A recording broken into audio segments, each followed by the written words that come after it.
This is Kate at the Library of Whispers, and today I am going to begin reading this official report into the loss of the Titanic. It's a reprint of the original report written in 1912.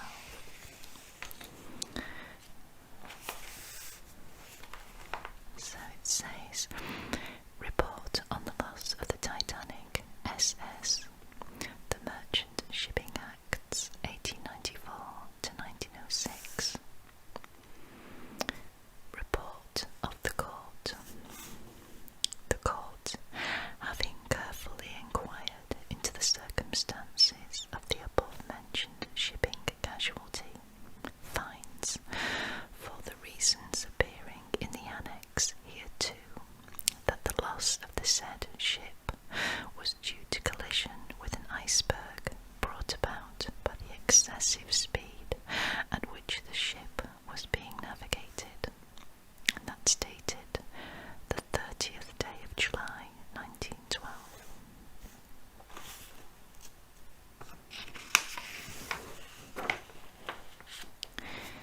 Now, on this side, we have the table of contents. So, it is my plan to perhaps read through as much of the report as I can, but obviously I'll have to do it in more than one video because there's so much of it. But we can certainly see how far we can get. So, there is the introduction, and then we have description of the ship. Number 2 is account of the ship's journey across the Atlantic, the messages she received and the disaster. Number 3 is a description of the damage to the ship and of its gradual and final effect with observations thereon. Number 4 is account of the saving and rescue of those who survived. Number 5 is the circumstances in connection with the US Californian.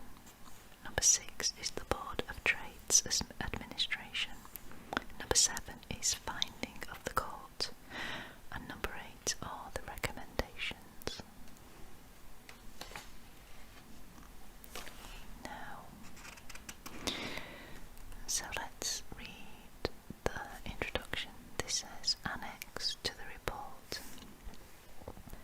On the 23rd of April 1912, the Lord Chancellor appointed a Reg Commissioner unto the Merchant Shipping Acts, and on the 26th of April, the Home Secretary nominated 5 assessors. On the 30th of April, the Board of Trade requested that a formal investigation of the circumstances attending the loss of the steamship Titanic should be held, and the court accordingly commenced to sit on the 2nd of May. Since that date, there have been 37 public sittings at which 97 witnesses have been examined, while a large number of documents, charts and plans have been produced. The 26 questions formulated by the Board of Trade, into which are set out in detail below, appear to cover all the circumstances to be inquired into. Briefly summarised, they deal with the history of the ship, her design, construction, size, speed,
special provisions were made for the safety of the vessel and the lives of those on board in the event of collisions and other casualties. Number 4. Was the Titanic sufficiently and efficiently officered and manned? Were the watches of the officers and crew usual and proper? Was the Titanic supplied with proper charts? Number 5. What was the number of the boats of any kind on board the Titanic? Were the arrangements for manning and launching the boats on board the Titanic in case of emergency proper and sufficient? Had a boat drill been held on board, and if so, when? What was the carrying capacity of the respective boats? Number 6. What installations for receiving and transmitting messages by wireless telegraphy were on board the Titanic? How many operators were employed on working such installations? Were the installations in good and effective working order? And were the number of operators sufficient to enable messages to be received and transmitted continuously by day and night? Number 7. At or prior to the sailing of the Titanic, what, if any, instructions as to navigation were given to the master or known by him to apply to her voyage? Were such instructions, if any, safe, proper, and adequate, having regard to the time of year and dangers likely to be encountered during the voyage?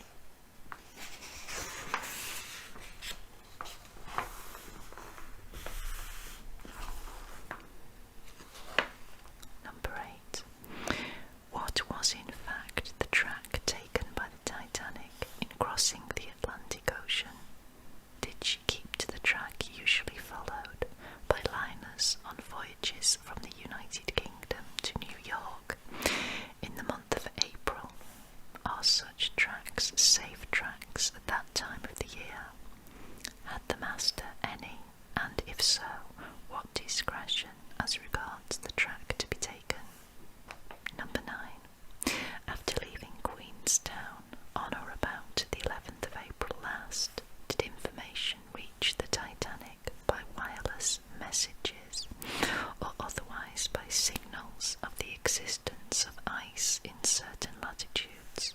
If so, what were such messages or signals, and when were they received, and in what position or positions was the ice reported to be, and was the ice reported in or near the track actually being followed by the Titanic?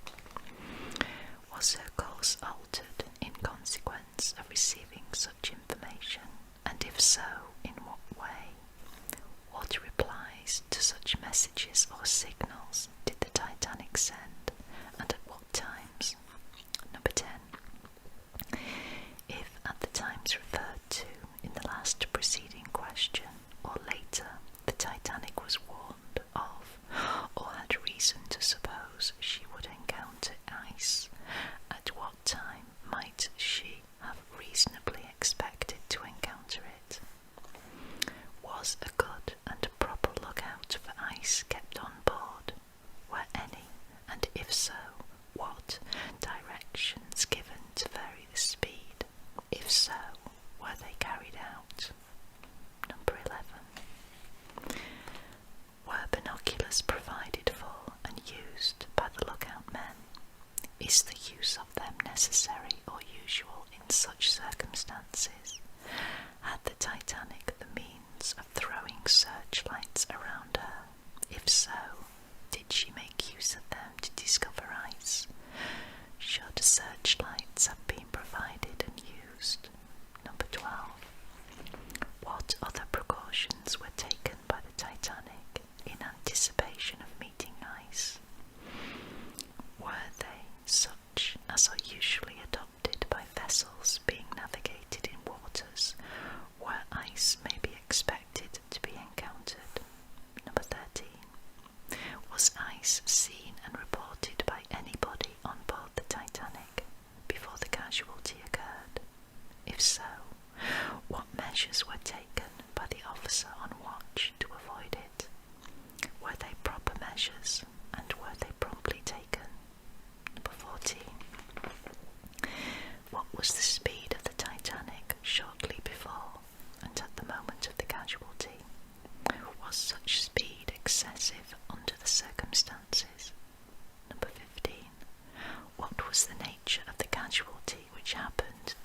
Titanic, or at or about 11:45 p.m. on the 14th of April last, in what latitude and longitude did the casualty occur? Number 16. What steps were taken immediately on the happening of the casualty? How long after the casualty was its seriousness realised by those in charge of the vessel? What steps were then taken? What endeavours were made to save the lives of those on board and to prevent the vessel from sinking? Number 17. Was proper discipline maintained on board after the casualty occurred? Number 18. What messages for assistance were sent by the Titanic after the casualty, and at what times respectively? What messages were received by her in response, and at what times respectively? By what vessels were the messages that were sent by the Titanic received, and from what vessels did she receive answers? What vessels other than the Titanic sent or received messages at or shortly after the casualty in connection with such casualty? What were the vessels that sent or received such messages? Were any vessels prevented from going to the assistance of the Titanic, or her boats, owing to messages received from the Titanic, or owing to any erroneous messages being sent or received? In regard to such erroneous messages, from what vessels were they sent, and by what vessels were they received, and at what times respectively? Number 19. Was the apparatus for lowering the boats on the Titanic at the time of the casualty in good working order? Were the boats swung out, filled, lowered, or otherwise put into the water and got away under proper superintendence? Were the boats sent away in seaworthy condition and properly manned, equipped and provisioned? Did the boats, whether those under davits or otherwise, prove to be efficient and serviceable for the purpose of saving life? Number 20. What was the number of A. passengers, B. crew taken away in each boat on leaving the vessel? How was this number made up, having regard to 1. sex, 2. class, 3. rating? How many were children and how many adults? Did each boat carry its full load, and if not, why not? Number 21. How many persons on board the Titanic at the time of the casualty were ultimately rescued, and by what means? How many lost their lives prior to the arrival of the SS Carpathia in New York? What was the number of passengers distinguishing between men and women and adults and children of the first, second and third classes respectively, who were saved? What was the number of the crew, discriminating their ratings and sex, that was saved? What is the proportion which each of these numbers bears to the corresponding total number on board immediately before the casualty? What reason is there for the disproportion, if any? Number 22. What happened to the vessel from the happening of the casualty until she foundered? 23. Where and at what time did the Titanic founder? 24. What was the cause of the loss of the Titanic, and of the loss of life which thereby ensued or occurred? What vessels had the opportunity of rendering assistance to the Titanic, and if any, how was it that assistance did not reach the Titanic before the SS Carpathia arrived? Was the construction of the vessel and its arrangements such as to make it difficult for any class of passenger or any portion of the crew to take full advantage of any of the existing provisions for safety? 25.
£700,000, of which all is paid up, the directors being Mr. J. Bruce Ismay, Chairman, and Messrs. H. A. Sanderson, Charles F. Torrey, and H. Concannon. The debentures of the company, £1,250,000, are held mainly, if not entirely, in the United Kingdom by the general public. The International Navigation Company Limited of Liverpool, in addition to holding the above-mentioned shares of the Oceanic Steam Navigation Company Limited, is also the owner of 1. Practically the whole of the issued share capital of the British and North Atlantic Steam Navigation Company Limited, and the Mississippi and Dominion Steamship Company Limited, the Dominion Line. 2. Practically the whole of the issued share capital of the Atlantic Transport Company Limited, the Atlantic Transport Line. 3. Practically the whole of the issued ordinary share capital, and about 1/2 of the preference share capital of Frederick Leyland and Company Limited, the Leyland Line. As against the above-mentioned shares and other property, the International Navigation Company Limited have issued share lien certificates for £25 million. Both the shares and share lien certificates of the International Navigation Company Limited are now held by the International Mercantile Marine Company of New Jersey, or by trustees for the holders of its debenture bonds. The steamship Titanic.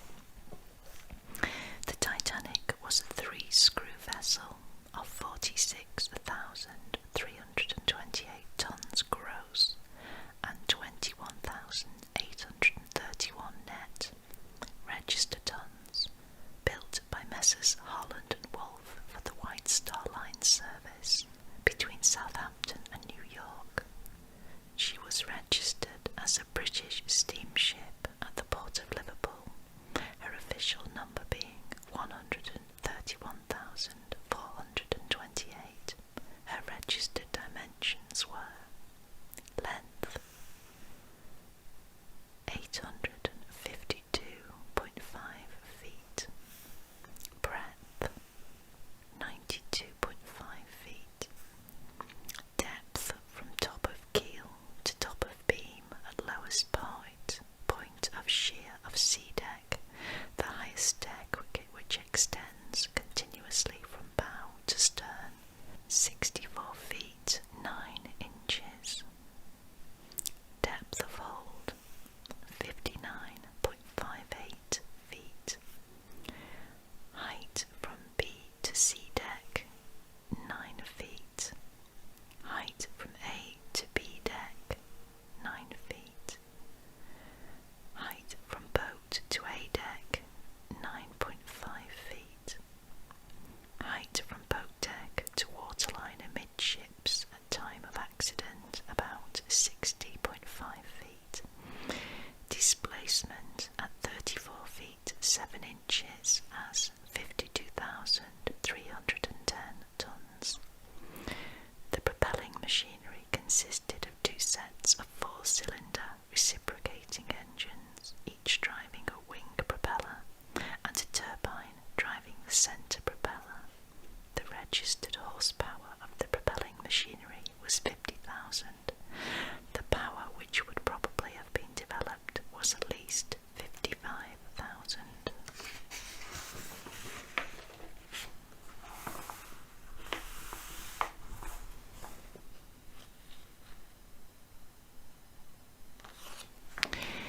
So I will leave it there, and we will revisit this official report into the loss of the Titanic in the next video. This has been Kate at the Library of Whispers saying thank you so much for watching and listening. I shall see you very soon. Bye bye for now. Bye bye.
emergency steam-driven dynamos were placed on the D-deck, 21 foot above the level of the load waterline. These dynamos were arranged to take their supply of steam from any of the three of the boiler rooms, numbers 2, 3 and 5, and were intended to be available in the event of the main dynamo room being flooded. The ship was equipped with the following: number 1, wireless telegraphy; number 2, submarine signalling; number 3, electric lights and power systems; number 4, telephones for communication between the different working positions in the vessel. In addition to the telephones, the means of communication included engine and docking telegraphs and duplicate or emergency engine room telegraph, to be used in the event of any accident to the ordinary telegraph. Number 5, 3 electric elevators for taking passengers in the first class up to A deck, immediately below the boat deck, and 1 in the second class for taking passengers up to the boat deck. 6, 4 electrically driven boat winches on the boat deck for hauling up the boats. 7, life-saving appliances to the requirements of the Board of Trade, including boats and life belts. 8, steam whistles on the 2 foremost funnels, worked on the Willett-Bruce system of automatic control. 9, navigation appliances, including Kelvin's patent sounding machines for finding the depth of water under the ship without stopping, Walker's taffrail log for determining the speed of the ship, and flash signal lamps fitted above the shelters at each end of the navigating bridge for Morse signalling with other ships. Decks and accommodation. The boat deck was an uncovered deck on which the boats were placed. At its lowest point, it was about 92 feet 6 inches above the keel. The overall length of this deck was about 500 feet. The forward end of it was fitted to serve as the navigating bridge of the vessel and was 190 feet from the bow. On the after end of the bridge was a wheelhouse containing the steering wheel and a steering compass. The chart room was immediately abaft this. On the starboard side of the wheelhouse and funnel casing were the navigating room, the captain's quarters, and some officers' quarters. On the port side were the remainder of the officers' quarters. At the middle line abaft the forward funnel casing were the wireless telegraphy rooms and the operators' quarters. The top of the officers' house formed a short deck. The connections from the Marconi aerials were made on this deck, and 2 of the collapsible boats were placed on it. Aft of the officers' house were the first-class passengers' entrance and stairways and other adjuncts to the passengers' accommodation below. These stairways had a minimum effective width of 8 feet. They had assembling landings at the level of each deck and 3 elevators communicating from E to A decks, but not to the boat deck immediately on the fore side of the stairway.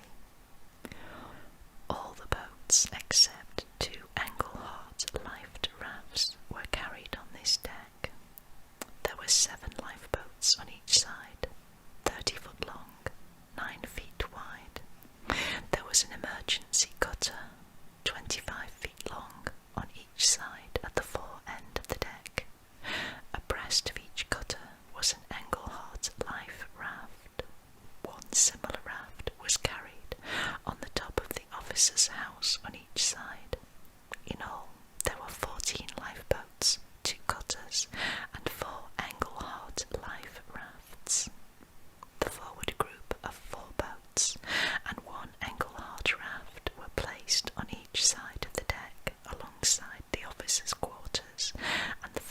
class entrance. Further aft at the middle line on this deck was the special platform for the Standard. Compass. At the after end of this deck was an entrance house for second-class passengers, with a stairway and elevator leading directly down to F deck. There were 2 vertical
This was the highest deck, which extended continuously from bow to stern.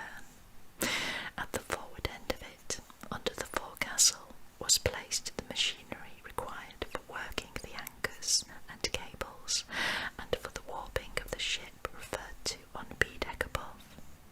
There were also the crew's galley and the seamen's and fireman's mess room accommodation, where their meals were taken.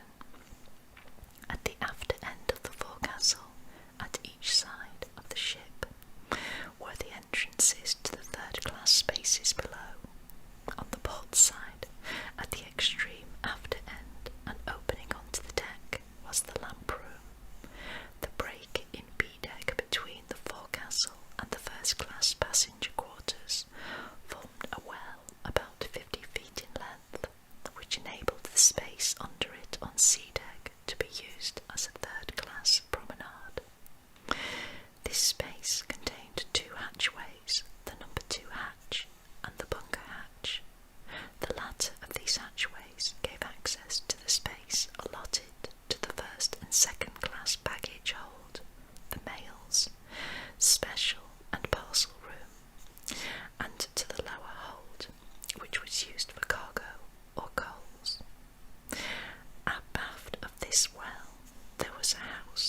third-class staterooms.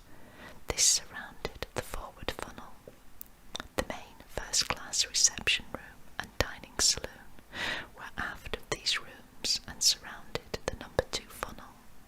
The reception room and staircase occupied 83 feet of the length of the ship. The dining saloon occupied 112 feet and was between the second and third funnels. Abaft this came the first-class pantry, which occupied 56 feet of the length of the ship. The reciprocating engine hatch came up through this pantry. Aft of the first-class pantry, the galley, which provides for both first and second-class passengers, occupied 45 feet of the length of the ship. Aft of this were the turbine engine hatch and the emergency dynamos. Abaft of and on the port side of this hatch were the second-class pantry and other spaces used for the saloon service of the passengers. On the starboard side, abreast of these, there was a series of rooms used for hospitals and their attendants. These spaces occupied about 55 feet of the length. Aft of these was the second-class saloon, occupying 70 feet of the length.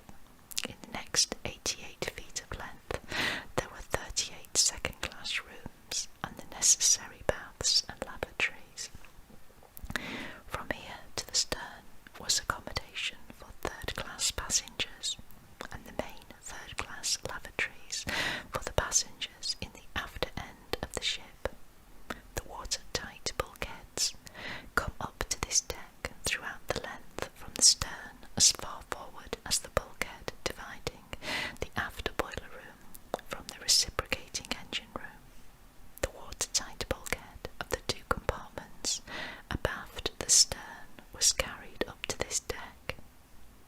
E-deck. The watertight bulkheads, other than those mentioned as extending to D-deck, all stopped at this deck.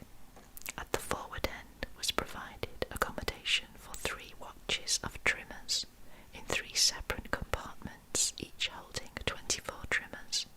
Abaft this, on the port side, was accommodation for 44 seamen.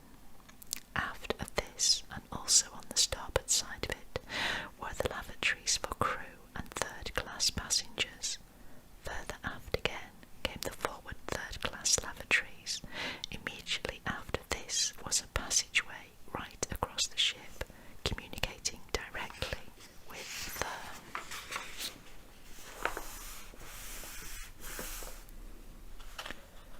ladderways leading to the decks above and below, and gangway doors in the ship's side. This passage was 9 feet wide at the sides and 15 feet at the centre of the ship. From the after end of this cross passage, main alleyways on each side of the ship ran right through to the after end of the vessel. That on the port side was about 8.5 feet wide. It was the general communication passage for the crew and third-class passengers, and was known as the working passage. In this passage, at the centre line, in the middle of the length of the ship, direct access was obtained to the third-class dining rooms on the deck below by means of a ladderway 20 foot wide. Between the working passage and the ship's side was the accommodation for the petty officers, most of the stewards and the engineer's mess room. This accommodation extended for 475 feet.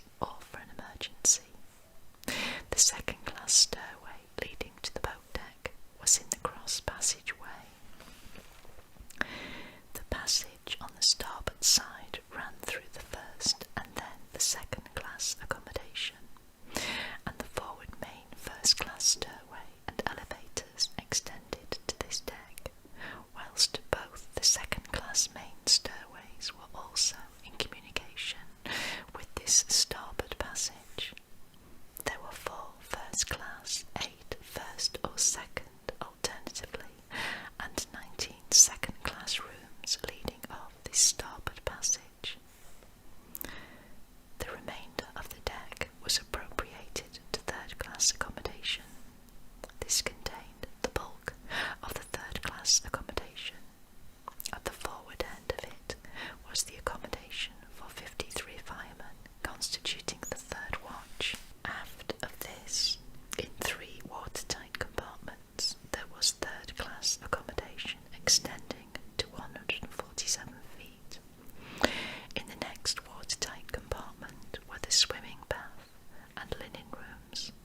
In the next watertight compartments were steward's accommodation on the port side and the Turkish baths on the starboard side. The next 2 watertight compartments each contained a third-class dining room. The third-class steward's accommodation, together with the third-class galley and pantries, filled the watertight compartment. The engineer's accommodation was in the next compartment, directly alongside the casing of the reciprocating engine room. The next 3 compartments were allotted to 64 second-class staterooms. These communicated direct with the second-class main stairways. The after compartments contained third-class accommodation. All spaces on this deck had direct ladderway communication with the deck above, so that if it became necessary to close the watertight doors in the bulkheads, an escape was available in all cases. On this deck, in way of the boiler rooms, were placed the electrically driven fans which provided ventilation to the stokeholds. G-deck. The forward end of this deck had accommodation for 15 leading firemen and 30 greasers. The next watertight compartment contained third-class accommodation in 26 rooms for 106 people. The next watertight compartment contained the first-class baggage room, the post office accommodation, a racket court, and 7 third-class rooms for 34 passengers. From this point to the after end of the boiler room, the space was used for the tween-deck bunkers. Alongside the reciprocating engine room were the engineer's stores and workshop. Abreast of the turbine engine room were some of the ship's stores. In the next watertight compartment abaft the turbine room were the main body of the stores. The next 2 compartments were appropriated to 186 third-class passengers in 60 rooms. This deck was the lowest on which any passengers or crew were carried. Below G-deck were 2 partial decks, the orlop and a lower orlop decks, the latter extending only through the 4 peak and number 1 hold on the former deck. Abaft the turbine engine room were some storerooms containing stores for ship's use. Below these decks again came the inner bottom, extending fore and aft through about 9/10 of the vessel's length, and on this were placed the boilers, main and auxiliary machinery, and the electric light machines. In the remaining spaces below G-deck were cargo holds or tween decks, 7 in all, 6 forward and 1 aft. The firemen's passage, giving direct access from their accommodation to the forward boiler room by stairs at the forward end, contained the various pipes and valves connected with the pumping arrangements at the forward end of the ship, and also the steam pipes conveying steam to the wireless gear forward, and exhaust steam pipes leading from winches and other deck machinery. It was made thoroughly watertight throughout its length, and at the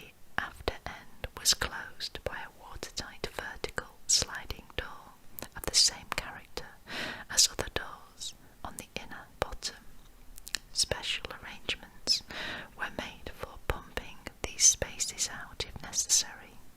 The pipes were placed in this tunnel to protect them from possible damage by coal or cargo, and also to facilitate access to them. On the decks were provided, generally in the manner above described, accommodation for a maximum number of 1,034 first-class passengers, and at the same time 510 second-class passengers and 1,022 third-class passengers. Some of the accommodation was of an alternative character and could be used for either of two classes of passengers. In the statement of figures, the highest alternative class has been reckoned. This makes a total accommodation for 2,566 passengers. Accommodation was provided for the crew as follows: about 75 of the deck department, including officers and doctors, 326 of the engine room department, including engineers, and 544 of the victualling department, including pursers and leading stewards. Access of passengers to the boat deck.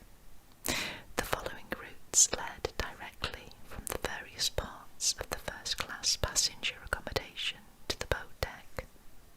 From the forward ends of A, B, C, D and E decks by the staircase in the forward first-class entrance direct to the boat deck. The elevators led from the same decks as far as A deck, where further access was obtained by going up the top flight of the main staircase. The same route was available for first-class passengers forward of midships on B, C and E decks. First-class passengers abaft amidships on B and C decks could use the staircase in the after main entrance to A deck, and then could pass out onto the deck, and by the midship stairs besides the house ascend to the boat deck. They could also use the steward staircase between the reciprocating engine casing and numbers 1 and 2 boiler casing, which led direct to the boat deck. This last route was also available for passengers on E deck in the same divisions who could use the forward first-class main stairway and elevators. Second-class passengers on D deck could use their own after stairway to B deck and could then pass up their forward stairway to the boat deck, or else could cross their saloon and use the same stairway throughout. Of the second-class passengers on E deck, those abreast of the reciprocating engine casing, unless the watertight door immediately abaft them was closed, went aft and joined the other second-class passengers. If, however, the watertight door at the end of their compartment was closed, they passed through an emergency door into the engine room and directly up to the boat deck by the ladders and gratings in the engine room casing. The second-class passengers on E deck, in the compartment abreast the turbine casing on the starboard side, and also those on F deck on both sides below, could pass through M watertight bulkhead to the forward second-class main stairway. If this door were closed, they could pass by the stairway up to the serving space at the forward end of the second-class saloon, and go into the saloon and thence up the forward second-class stairway. Passengers between M and N bulkheads on both E and F decks could pass directly up to the forward second-class stairway to the boat deck.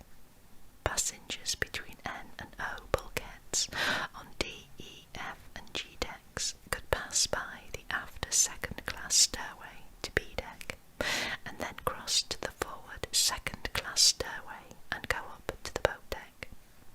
Third-class passengers at the fore end of the vessel could pass by the staircases to C deck. In the forward well and by ladders on the port and starboard sides at the forward end of the deck houses,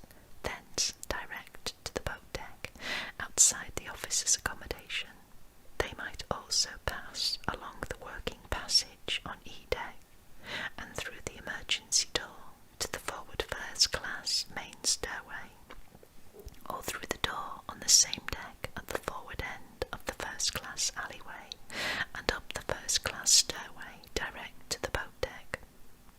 The third class passengers at the after end of the ship passed up their stairway to E deck and into the working passage, and through the emergency doors to the second class stairways, and so to the boat deck.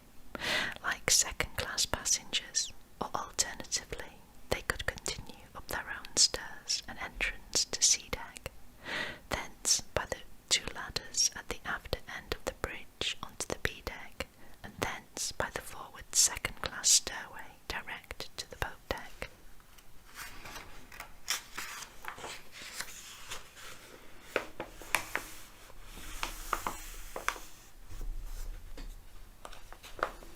Crew.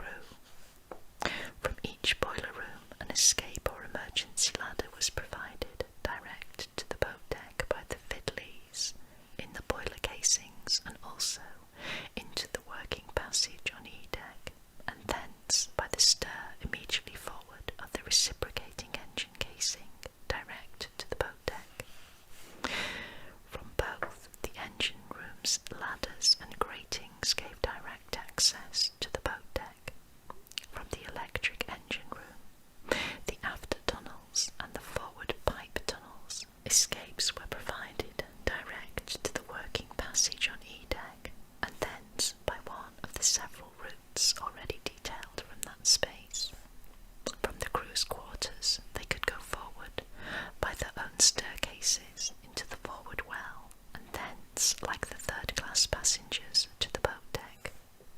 The steward's accommodation being all connected to the working passage or the forward main first class stairway, they could use one of the routes from thence. The engineer's accommodation also communicated with the working passage, but as it was possible for them to be shut between two watertight bulkheads, they had also a direct route by the gratings in the engine room casing to the boat deck. On all the principal accommodation decks, the alleyways and stairways provided a ready means of access to the boat deck, and there were clear deck spaces in way of all first, second and third class main entrances and stairways on boat deck and all decks below.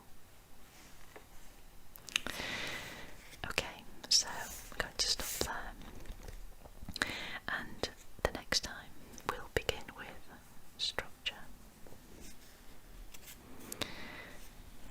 Thank you so much for joining me today, taking another look at the official report into the loss of the Titanic. This is Kate at the Library of Whispers saying, I shall see you very soon. Bye bye for now. Bye bye. Hello everybody, this is Kate at the Library of Whispers, and today we are going to take a third look at this document.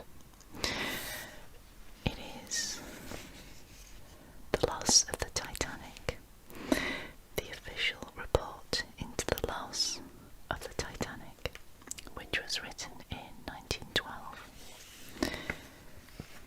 And I thought that today we would start with an account of the ship's journey across the Atlantic, the messages she received, and the disaster.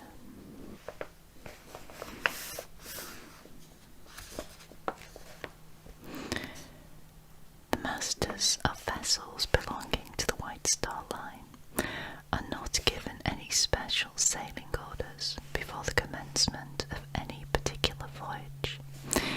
It is understood, however, that the tracks or lane routes proper to the particular time of the year and agreed upon by the great steamship companies are to be generally adhered to, should any master see fit during this passage to deviate from his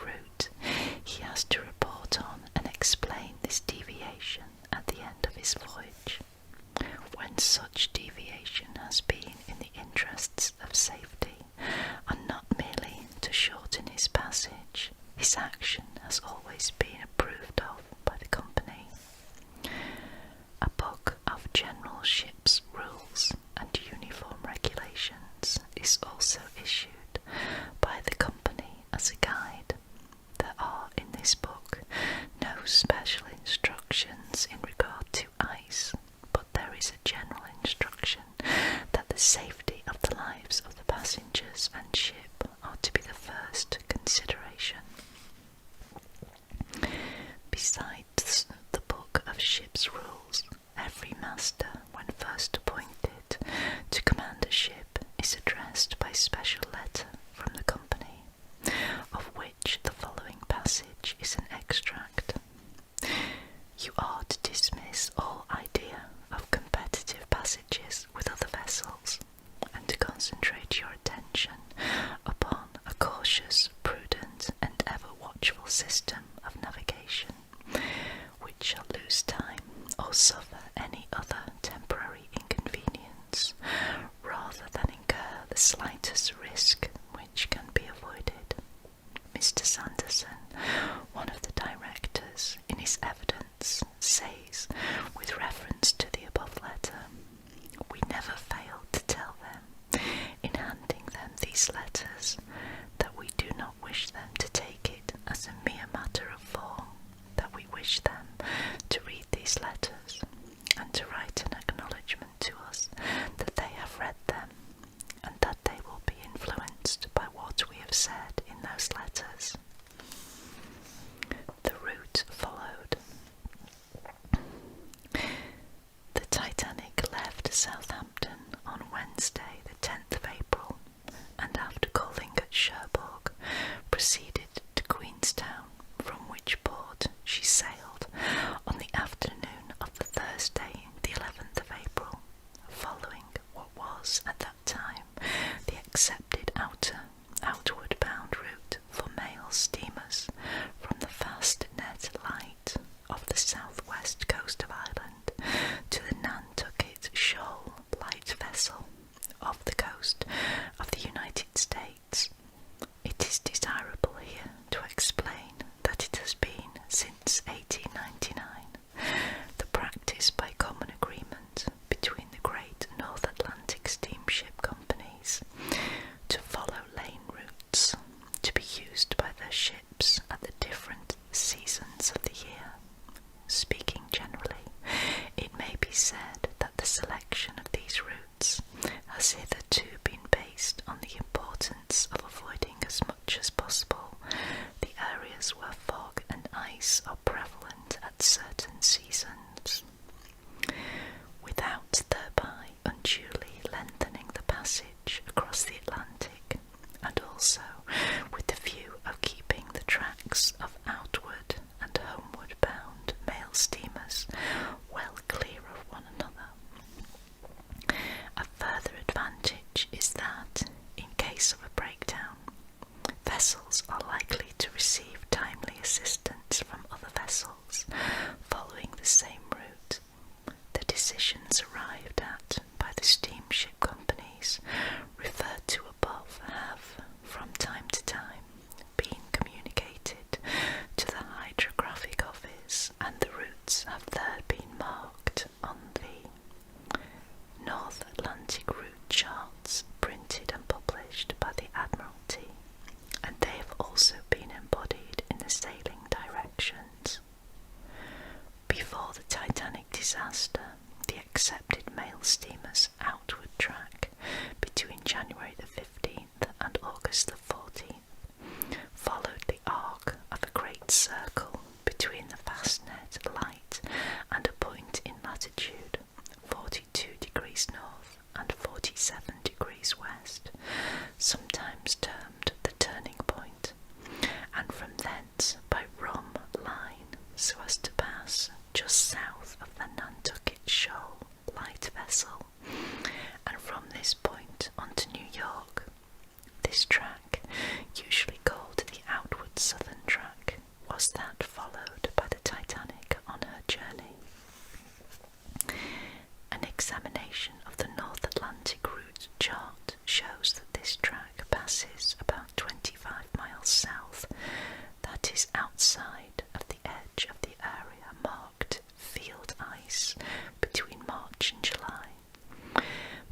to say, assuming the areas indicated to be based on the experience of many years, this track might be taken as passing clear of field ice under the usual conditions of that time of year, but well inside the area in which icebergs might be seen. It is instructive here to remark that had the turning point been in long 45 degrees west and lat 38 degrees north, that is some 240 miles to the southeastward, the total distance of the passage would only have been increased by about 220 miles, or some 10 hours steaming for a 22-knot ship. This is the route which was personally decided on by the great transatlantic companies subsequent to the Titanic disaster. It must not be supposed that the lane routes referred to had never been changed before, owing to the presence of ice in 1903, 1904 and 1905, from about early in April to mid-June or early in July. Westward bound vessels crossed the meridian of 47 degrees west in lat 41 degrees north, that is 60 miles further south than the then accepted track.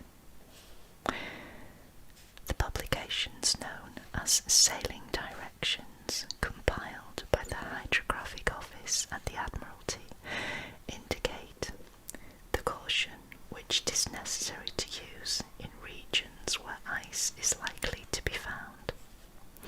The following is an extract from one of these books named United States Pilot, East Coast, Part 1, 2nd edition, 1909, page 34, referring to the ocean passages of the large transatlantic mail and passenger steamers.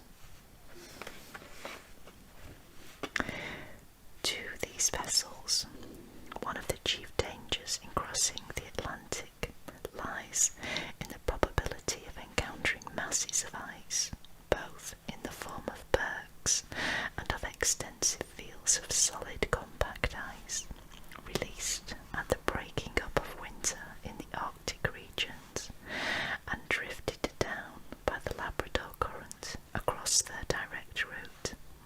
Ice is more likely to be encountered in this route between April and August, both months inclusive, than at other times, although icebergs have been seen at all seasons northward of the parallel of 43 degrees north, but not often so far south after August. These icebergs are sometimes over 200 feet in height, and of considerable extent. They have been seen as far south as latitude 39 degrees north, to obtain which position they must have crossed the Gulf Stream, impelled by the cold Arctic current, underrunning the warm waters of the Gulf Stream. That this should happen is not to be wondered at when it is considered that the specific gravity of freshwater ice, of which these bergs are composed, is about 7/8 that of sea water, so that, however vast the berg may appear to the eye of the observer, he can in reality see 1/8 of its bulk, the remaining 7/8 being submerged and subject to the deep water currents of the ocean. The track of an iceberg is indeed directed mainly by current, so small a portion of its surface being exposed to the action of the winds, that its course is but slightly retarded or deflected by moderate breezes. On the Great Bank of Newfoundland, bergs are often observed to be moving south or southeast.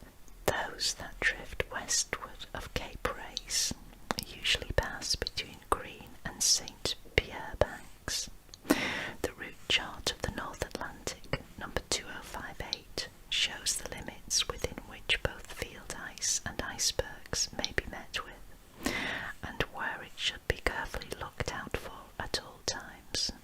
especially during the spring and summer seasons. From this chart it would appear that whilst the southern and eastern limits of field ice are about latitude 42 degrees north and longitude 45 degrees west, icebergs may be met with much farther from Newfoundland. In April, May and June they have been seen as far south as latitude 39 degrees north and as far east as longitude 38 degrees 30 minutes west.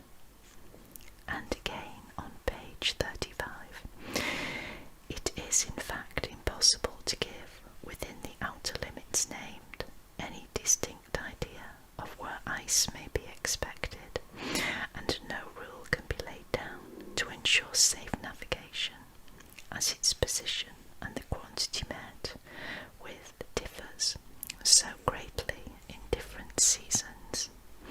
Everything must depend upon the vigilance, caution and skill with which a vessel is navigated when crossing the dangerous ice-bearing regions of the Atlantic Ocean.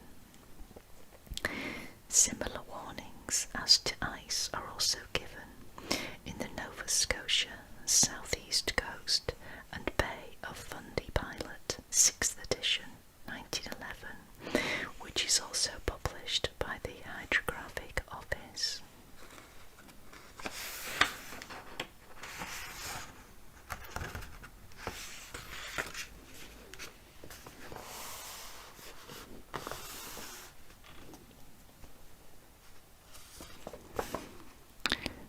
Both the above quoted books were supplied to the master of the Titanic, together with other necessary charts and books, before that ship left Southampton.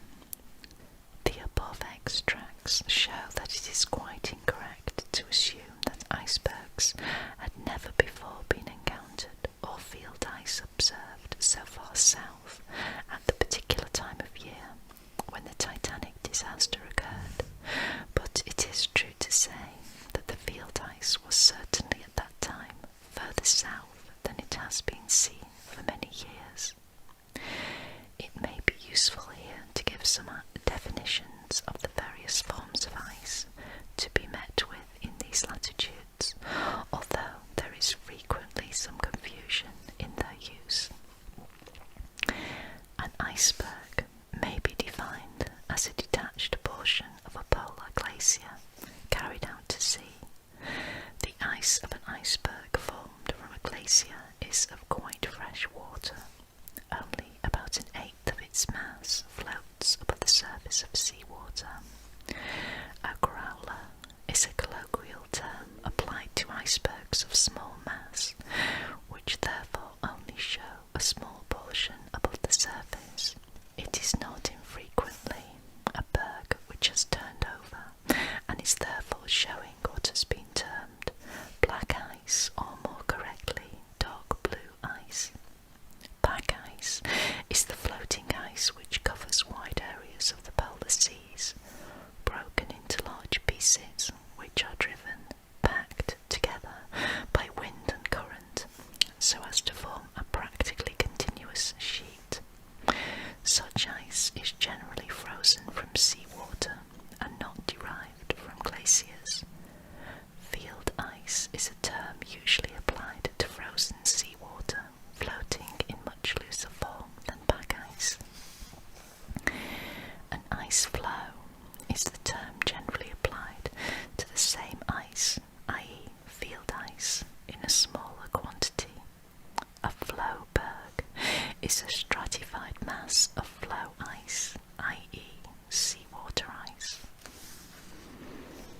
Ice messages received. The Titanic followed the outward southern track until Sunday, the 14th of April, in the usual way. At 11:40 p.m. on that day, she struck an iceberg, and at 2:20 a.m. on the next day, she foundered. At 9 a.m. Titanic time on that day, a wireless message from the SS Caronia was received by Captain Smith. It was as follows: Captain,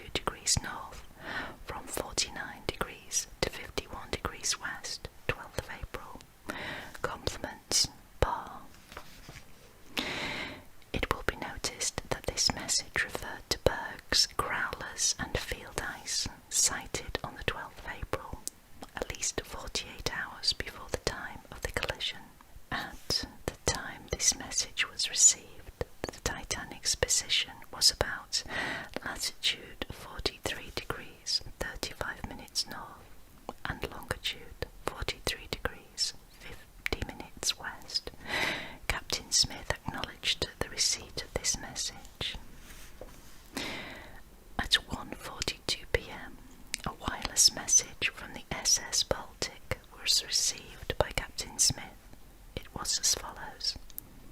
Captain Smith, Titanic, have had moderate variable winds and clear fine weather since leaving. Greek steamer Athene reports passing icebergs and large quantities of field ice today in latitude 41 degrees 51 minutes north, longitude 49 degrees 52 minutes west. Last night we spoke German oil tank steamer Deutschland, Stettin to Philadelphia, not under control, short of coal, latitude 40 degrees 42 minutes north, longitude 55 degrees 11 minutes west. Wishes to be reported to New York and other steamers. Wish you and Titanic all success. Commander. At the time this message was received, the Titanic position was about 42 degrees 35 minutes north, 45 degrees 50 minutes west. Captain Smith acknowledged the receipt of this message also. Mr. Ismay, the managing director of the White Star Line, was on board the Titanic, and it appears that the master handed the Baltic's message to Mr. Ismay almost immediately after it was received. This no doubt was in order that Mr. Ismay might know that ice was to be expected. Mr. Ismay states that he understood from the message that they would get up to the ice that night. Mr. Ismay showed this message to two ladies, and it is therefore probable that many persons on board became aware of its contents. This message ought, in my opinion, to have been put on the board in the chart room as soon as it was received. It remained, however, in Mr. Ismay's possession until 7:15 p.m, when the master asked Mr. Ismay to return it. It was then that it was first posted in the chart room. This was considerably before the time at which the vessel reached the position recorded in the message. Nevertheless, I think it was irregular for the master to part with the document, and improper for Mr. Ismay to retain it, but the incident had, in my opinion, no connection with or influence upon the manner in which the vessel was navigated by the master. It appears that about 1:45 p.m. Titanic time, on the 14th, a message was sent from the German steamer America to the hydrographic office in Washington, which was in the following terms. America passed two large icebergs in 41 degrees 27 minutes north, 50 degrees 8 minutes west, on the 14th of April. This was a position south of the point of the Titanic's disaster. The message does not mention at what hour the bergs had been observed. It was a private message for the hydrographer at Washington, but it passed to the Titanic because she was nearest to Cape Race, to which station it had to be sent in order to reach Washington. Being a message affecting navigation, it should in the ordinary course have been taken to the bridge. So far as can be ascertained, it was never heard of by anyone on board the Titanic outside the Marconi room. There were two Marconi operators in the Marconi room, namely Phillips, who perished, and Bride, who survived and gave evidence. Bride did not receive the America message, nor did Phillips mention it to him, though the two had much conversation together after it had been received. I am of opinion that when this message reached the Marconi room, it was put aside by Phillips to wait until the Titanic would be within call of Cape Race at about 8 or 8:30 p.m, and that it was never handed to any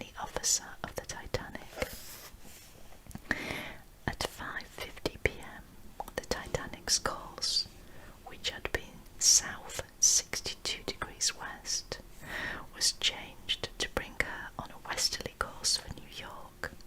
In ordinary circumstances, this change in her course should have been made about half an hour earlier, but she seems on this occasion to have contained for about 10 miles longer on her southwesterly course before turning, with the result that she found herself, after altering course at 5:50 p.m, about 4 or 5 miles south of the customary route on a course south 86 degrees west true. Her course, as thus set, would bring her at the time of the collision to a point about 2 miles to the southward of the customary route and 4 miles south and considerably to the westward of the indicated position of the Baltic's ice. Her position at the time of the collision would also be well to the southward of the indicated position of the ice mentioned in the Coronia message. This change of course was so insignificant that in my opinion it cannot have been made in consequence of information as to ice. In this state of things, at 7:30 p.m, a fourth message was received, and is said by the Marconi operator Bride to have been delivered to the bridge. This message was from the SS Californian to the SS Antillean, but was picked up by the Titanic.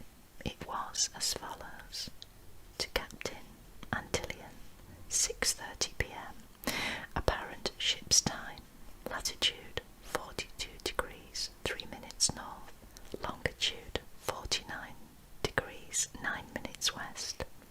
3 large bergs 5 miles to southward of us. Regards, Lord. Bride does not remember to what officer he delivered this message.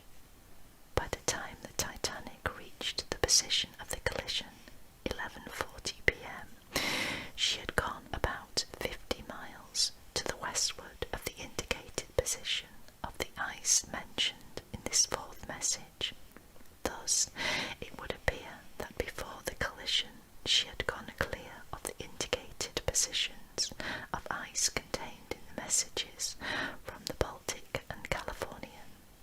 As to the ice advised by the Coronia message, so far as it consisted of small bergs and field ice, it had, before the time of the collision, possibly drifted with the Gulf Stream to the eastward, and so far as it consisted of large bergs, which would be deep enough in the water to reach the Labrador Current, it had probably gone to the southward. It was urged by Sir Robert Finlay, who appeared for the owners, that this is strong evidence that the Titanic had been carefully and successfully navigated so as to avoid the ice of which she had received warning. Mr. Ismay, however, stated that he understood from the Baltic message that we would get up to the ice that night. There was a fifth message received in the Marconi room of the Titanic.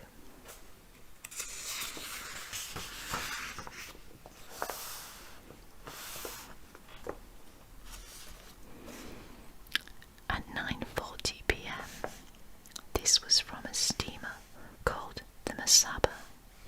It was in the following terms: from Mesaba to Titanic and all eastern-bound ships, ice report in latitude 42 degrees north to 41 degrees 25 minutes north, longitude 49 degrees to long 50 degrees 30 minutes west. So much heavy pack ice and great number large icebergs, also field ice. Weather good, clear. This message clearly indicated the presence of ice in the immediate vicinity of the Titanic, and if it had reached the bridge, would perhaps have affected the navigation of the vessel. Unfortunately, it does not appear to have been delivered to the master or to any of the officers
Mr. Wilde, the chief officer, dead.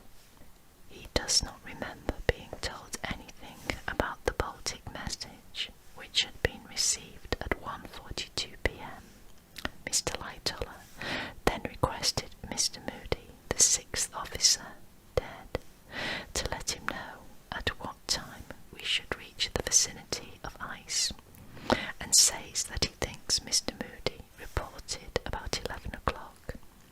Mr. Lightoller says that 11 o'clock did not agree with a mental calculation he himself had made, and which showed 9:30 as the time. This mental calculation he at first said he had made before Mr. Moody gave him 11 o'clock as the time, but later on he corrected this and said his mental calculation was made between 7 and 8 o'clock, and after Mr. Moody had mentioned 11, he did not point out the difference to him, and thought that perhaps Mr. Moody had made his calculations on the basis of some other message. Mr. Lightoller excuses himself for not pointing out this difference by saying that Mr. Moody was busy at the time, probably with stellar observations. It is, however, an odd circumstance that Mr. Lightoller, who believed that the vicinity of ice would be reached before his watch ended at 10 p.m, should not have mentioned the fact to Mr. Moody, and it is also odd that if he thought that Mr. Moody was working on the basis of some other message, he did not ask what the other message was or where it came from. The point, however, of Mr. Lightoller's evidence is that they both thought that the vicinity of ice would be reached before midnight.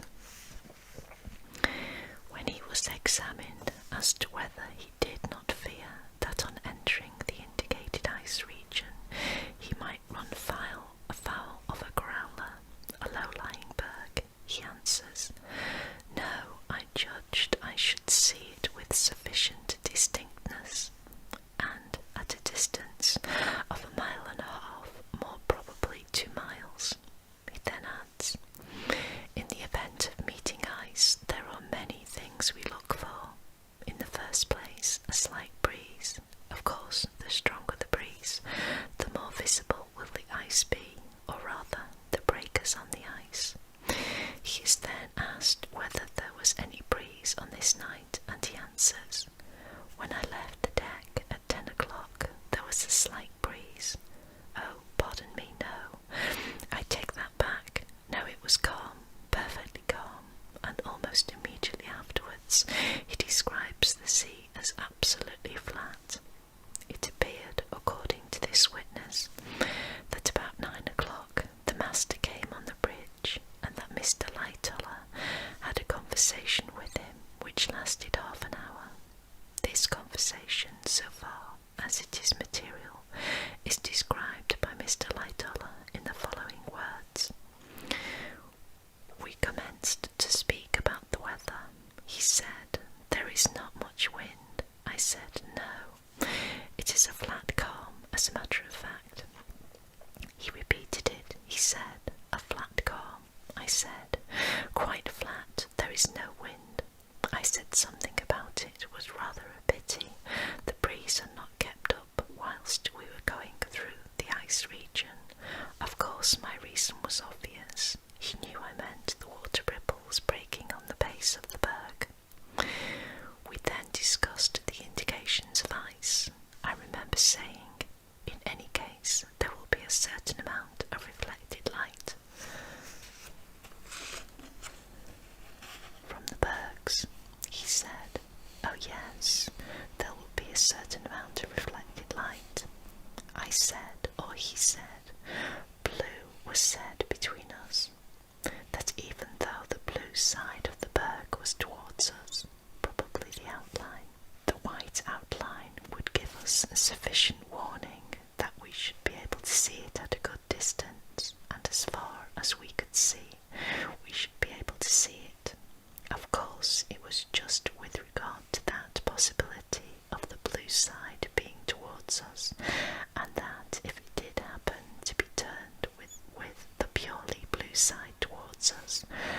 still be the white outline. Further on, Mr. Lightoller says that he told the master nothing about his own calculation as to coming up with the ice at 9:30, or about Mr. Moody's calculation as to coming up with it at 11. The conversation with the master ended with the master saying, "If it becomes at all doubtful, let me know at once. I will be just inside." This remark, Mr. Lightoller says, undoubtedly referred to ice. At 9:30, the master went to his room, and the first thing that Mr. Lightoller did afterwards was to send a message to the crow's nest to keep a sharp lookout for ice, particularly small ice and growlers, until daylight. There seems to be no doubt that this message was in fact sent, and that it was passed on to the next lookouts. When they came on watch, Hitchins, the quartermaster, says he heard Mr. Lightoller give the message to Mr. Moody, and both the men in the crow's nest at the time, Jewell and Simmons, speak to having received it. From 9:30 to 10 o'clock, when his watch ended, Mr. Lightoller remained on the bridge, looking out for ice. He also said that the night order book for the 14th had a footnote about keeping a sharp lookout for ice, and that this note was initialed by every officer.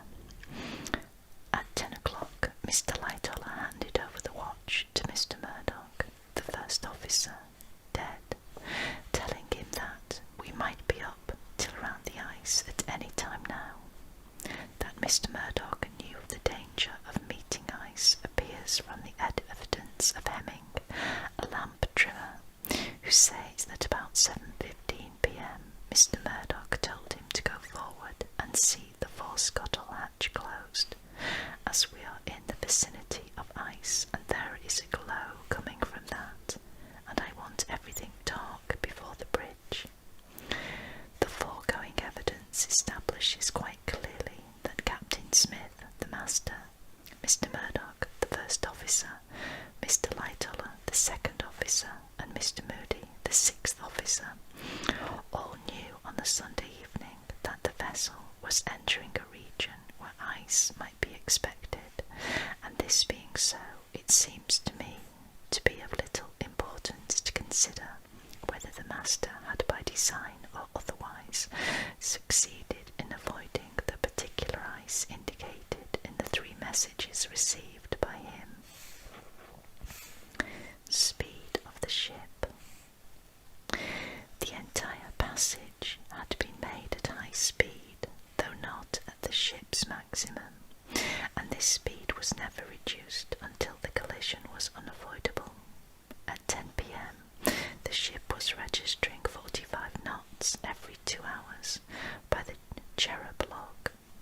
The quartermaster on watch aft when the Titanic struck states that the log reset at noon, then registered 260 knots, and the 4th officer, when working up the position from 7:30 p.m. to the time of the collision, states he estimated the Titanic's speed as 22 knots, and this is also borne out by evidence that the engine was running continuously at 75 revolutions. Okay, so I think I'm going to leave it there, and I will come back to this very interesting document, and we will continue with the weather conditions. Thank you so much for joining me. This has been Kate at the Library of Whispers, and I shall see you very soon.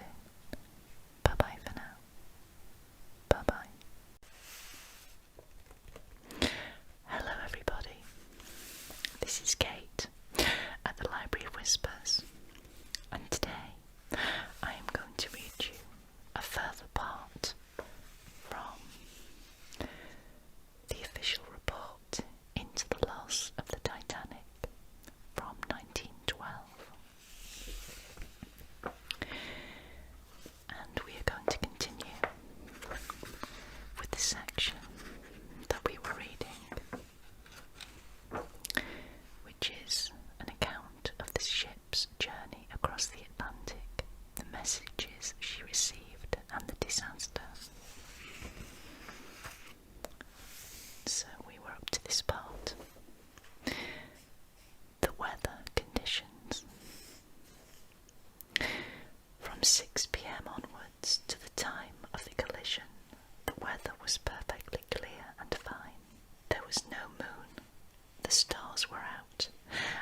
was not a cloud in the sky.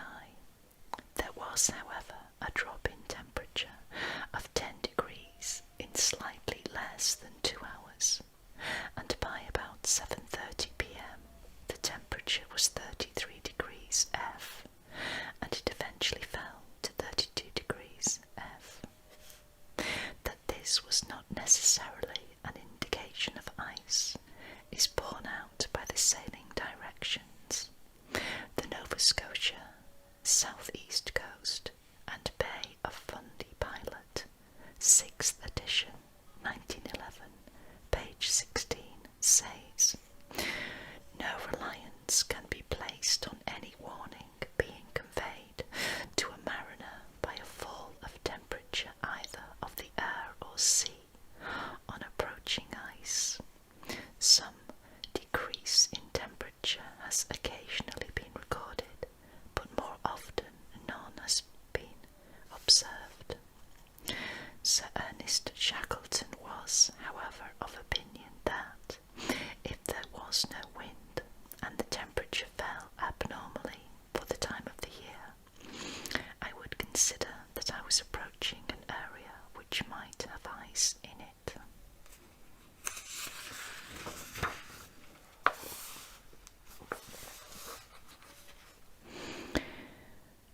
Action that should have been taken. The question is, what ought the master to have done? I am advised that with the knowledge of the proximity of ice which the master had, 2 courses were open to him. The one was to stand well to the southward instead of turning up to a westerly course. The other was to reduce speed materially as night approached. He did neither. The alteration of the course at 5:50 p.m. was so insignificant that it cannot be attributed to any intention to avoid ice.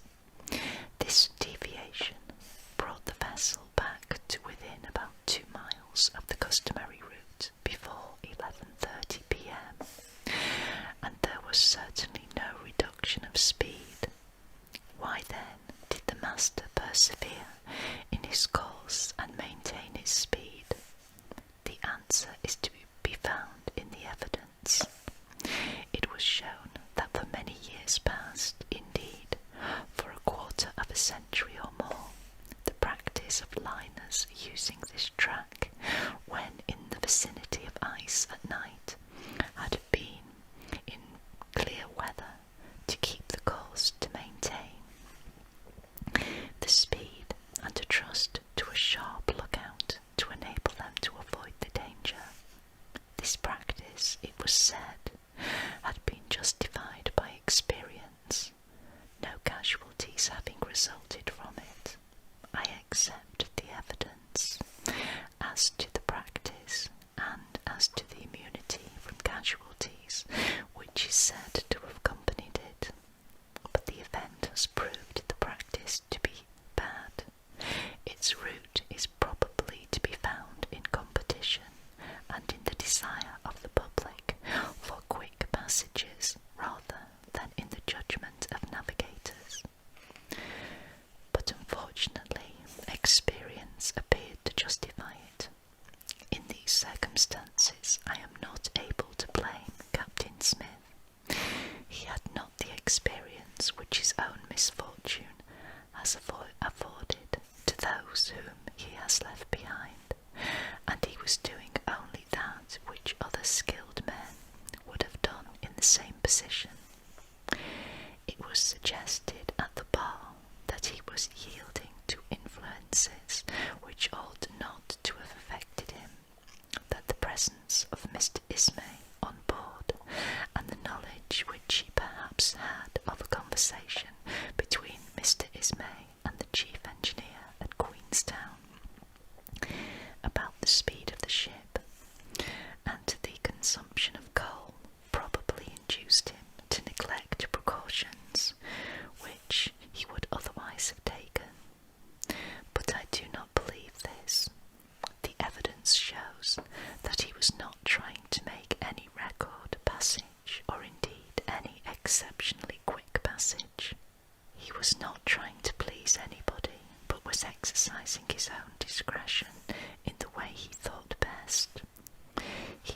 mistake, a very grievous mistake, but one in which, in face of the practice and of past experience, negligence cannot be said to have had any part, and in the absence of negligence it is, in my opinion, impossible to fix Captain Smith with blame.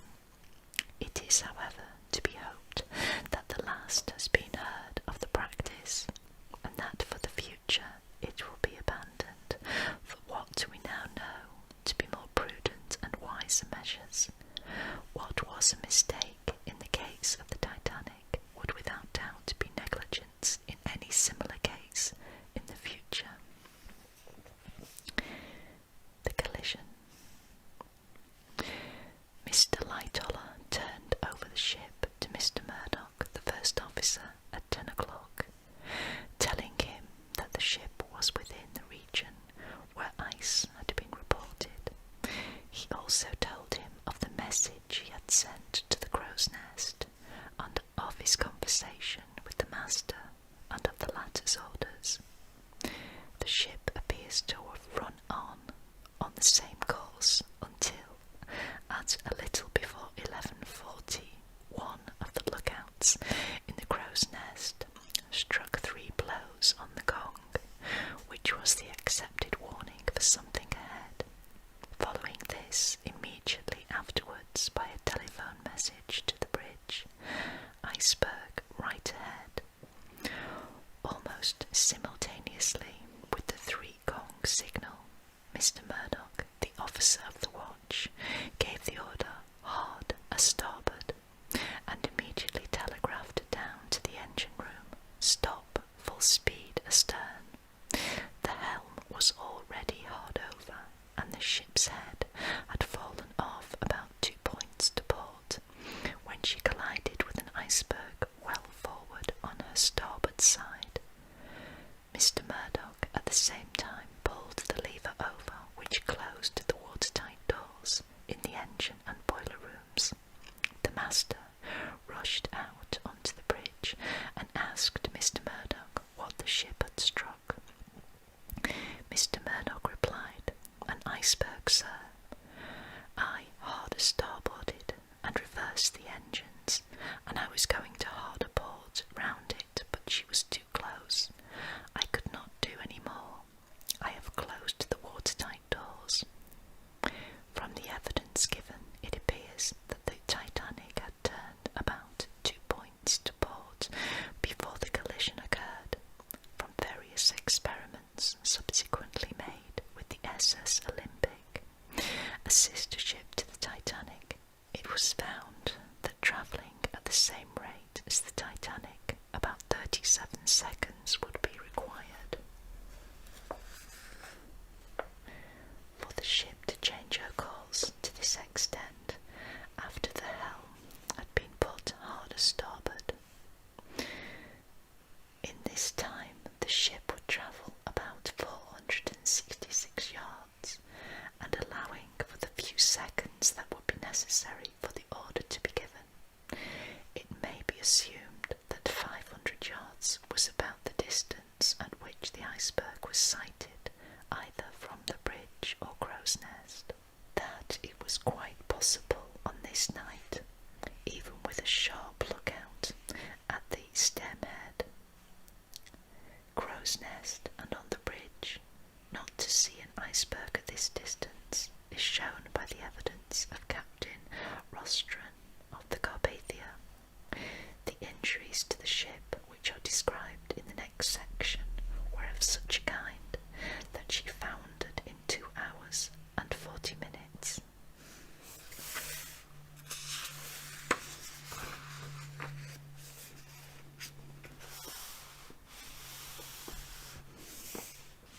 Now we go on to description of the damage to the ship and of its gradual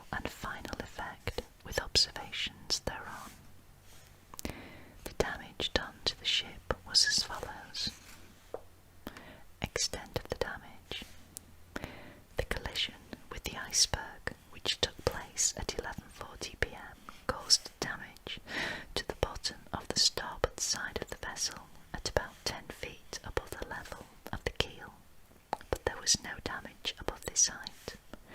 There was damage in the forepeak, number 1 hold, number 2 hold, number 3 hold, number 6 boiler room, number 5 boiler room.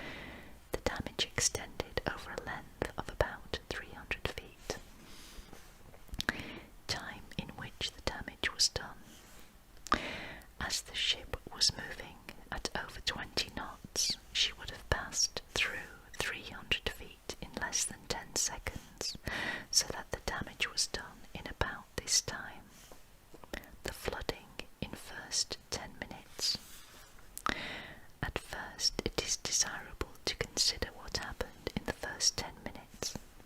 The forepeak was not flooded above the orlop deck, i.e., the peak tank top, from the hole in the bottom of the peak tank. In number 1 hold, there was 7 feet of water. In number 2 hold, 5 minutes after the collision, water was seen rushing in at the bottom of the fireman's passage on the starboard side, so that the ship's side was damaged abaft of bulkhead B, sufficiently to open the side of the fireman's passage, which was 3.5 feet from the outer skin of the ship, thereby flooding both the hold and the passage. In number 3 hold, the mail room was filled soon after the collision. The floor of the mail room is 24 feet above the keel. In number 6 boiler room, when the collision took place, water at once poured in at about 2 feet above the stokehold plates on the starboard side at the after end of the boiler room. Some of the firemen immediately went through the watertight door opening to number 5 boiler room, because the water was flooding to the place.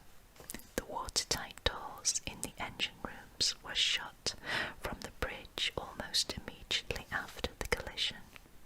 10 minutes later, it was found that there was water to the height of 8 feet above the double bottom in number 6 boiler room.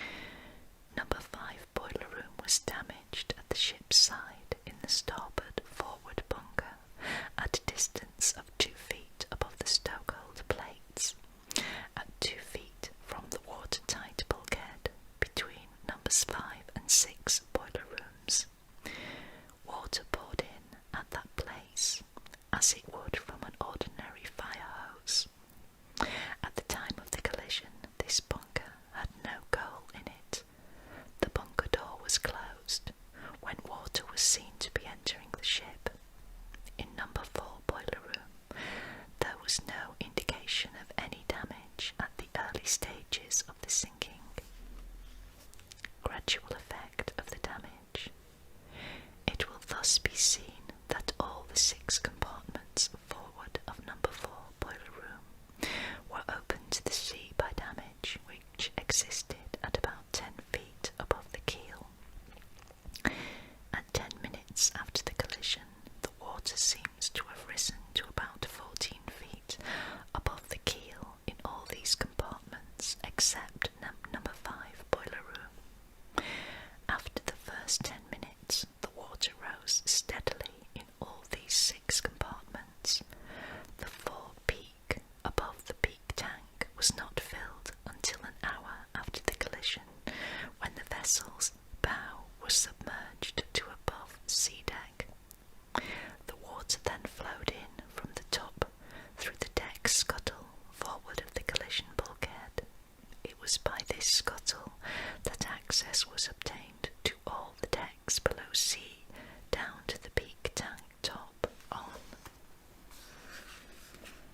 At 12 o'clock, water was coming up in number 1 hatch. It was getting into the fireman's quarters and driving the fireman out.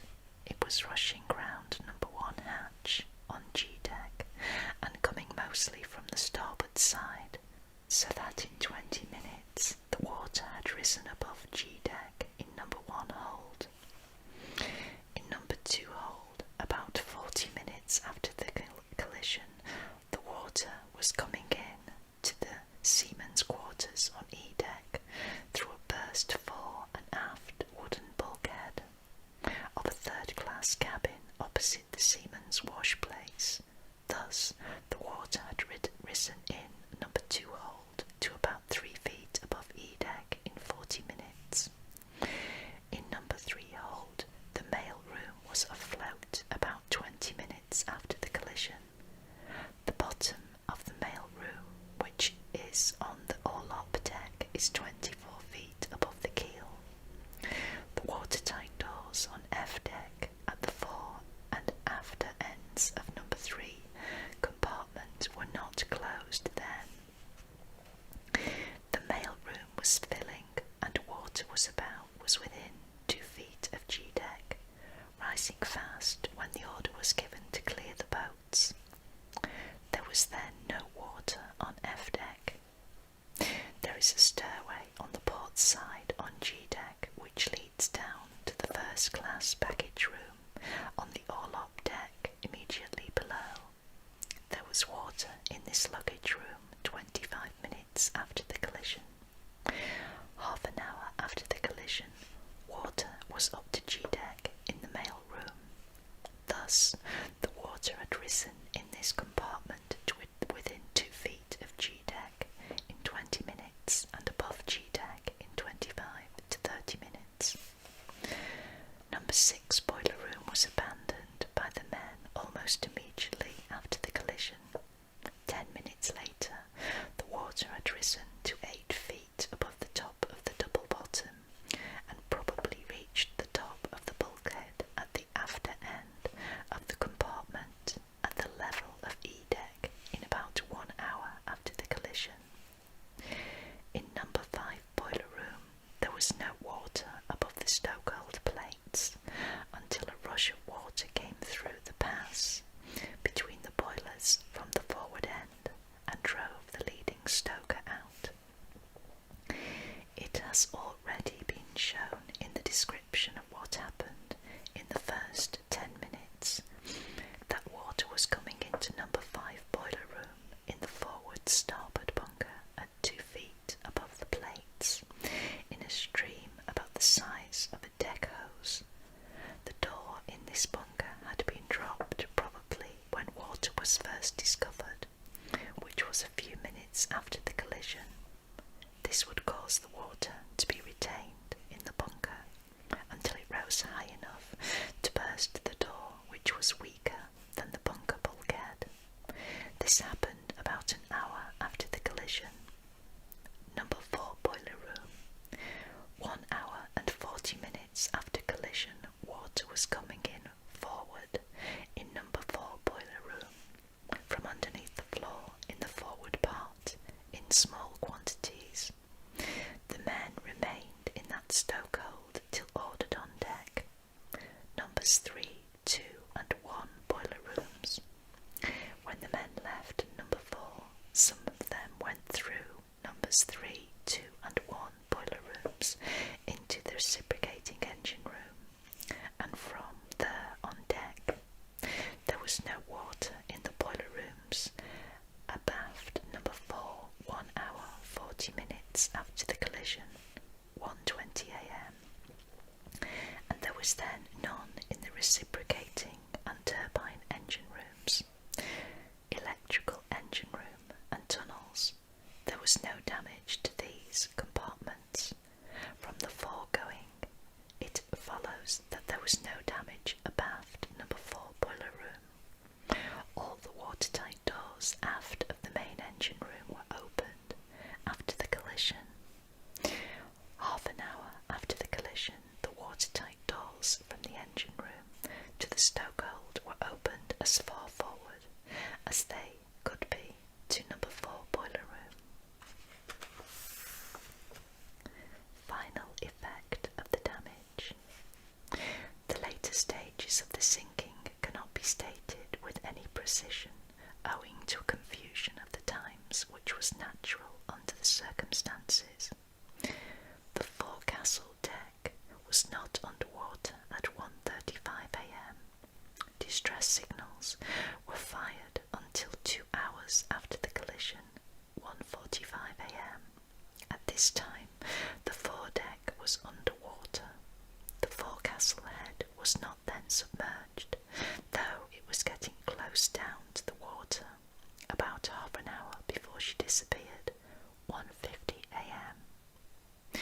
When the last boat, lowered from David's D, left the ship, a deck was underwater, and water came up the stairway under the boat deck almost immediately.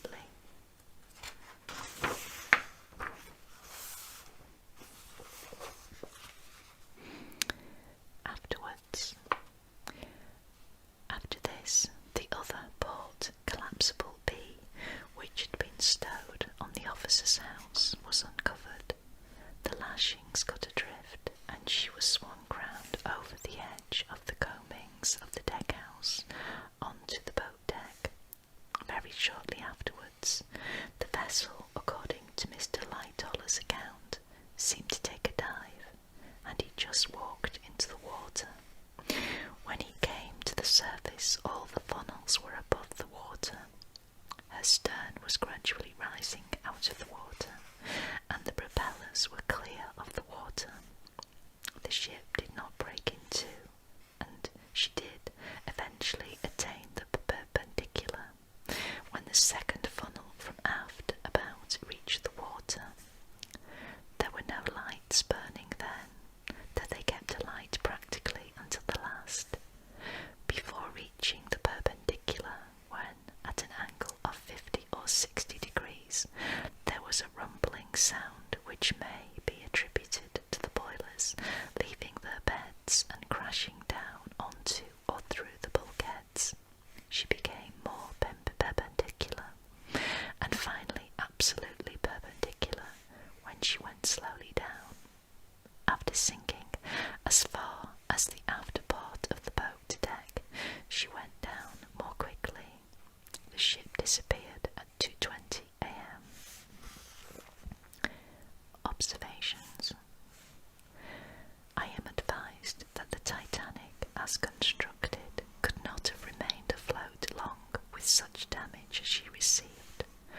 Her bulkheads were spaced to enable her to remain afloat with any two compartments in communication with the sea. She had a sufficient margin of safety with any two of the compartments flooded which were actually damaged.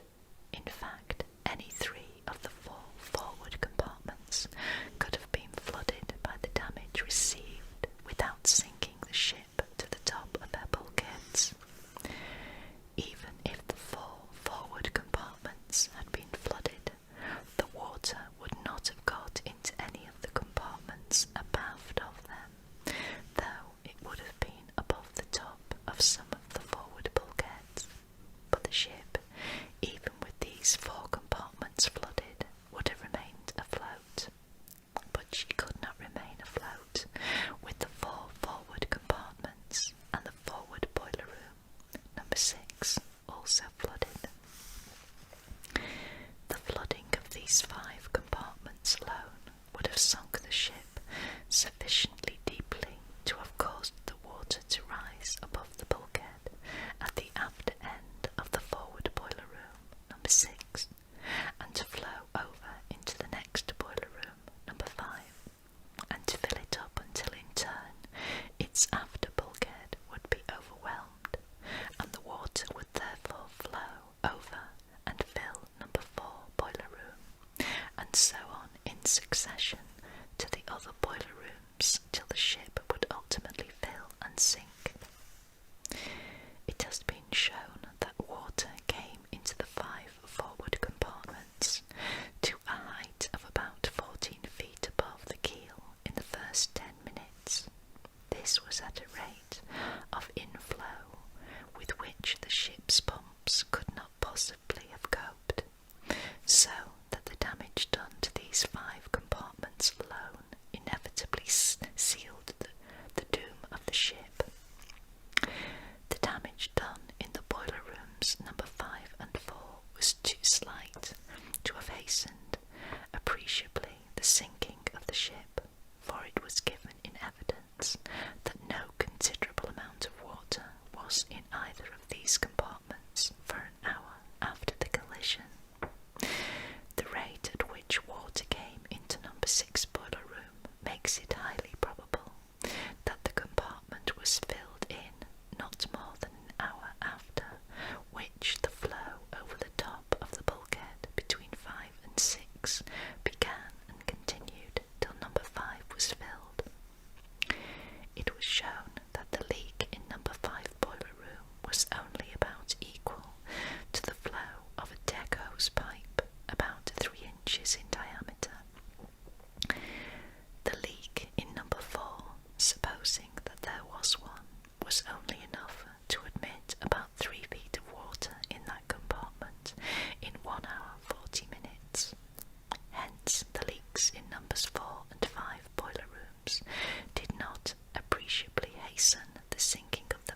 is very doubtful as to number 4 being damaged.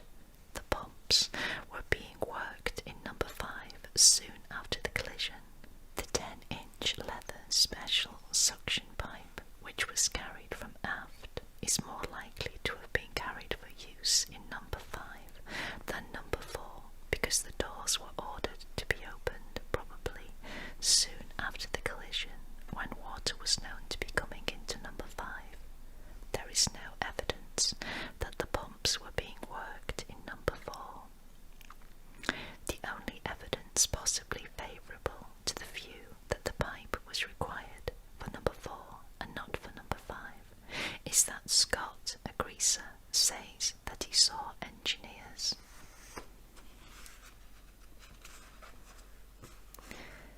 dragging the suction pipe along 1 hour after the collision, but even as late as this it may have been wanted for number 5 only. The importance of the question of the damage to number 5 is small, because the ship, as actually constructed, was doomed as soon as the water in number 6 boiler room and all compartments forward of it entered in the quantities it actually did. It is only of importance in dealing with the question of what would have happened to the ship had she been more completely subdivided. It was stated in evidence that if number 4 had not been damaged, or had only been damaged to an extent within the powers of the pumps to keep under, then, if the bulkheads had been carried to sea deck, the ship might have been saved. Further methods of increased subdivision and their effect upon the fate of the ship are discussed later. Evidence was given showing that after the watertight doors in the engine and boiler rooms had been all closed, except those forward of number 4 group of boilers, they were opened again, and there is no evidence to show that they were again closed, though it is probable that the engineers who remained below would have closed these doors as the water rose in the compartments, yet it was not necessary for them to do this, as each door had an automatic closing arrangement, which would have come into operation immediately a small amount of water came through the door. It is probable, however, that the life of the ship would have been lengthened somewhat if these doors had been left open, for the water would have flowed through them to the after part of the ship, and the rate of flow of the water into the ship would have been for a time reduced, as the bow might have been kept up a little by the water which flowed aft. It is thus seen that the efficiency of the automatic arrangements for the closing of the watertight doors, which was questioned during the inquiry, had no important bearing on the question of hastening the sinking of the ship, except that, in the case of the doors not having been closed by the engineers, it might have been retarded the sinking of the ship if they had not acted.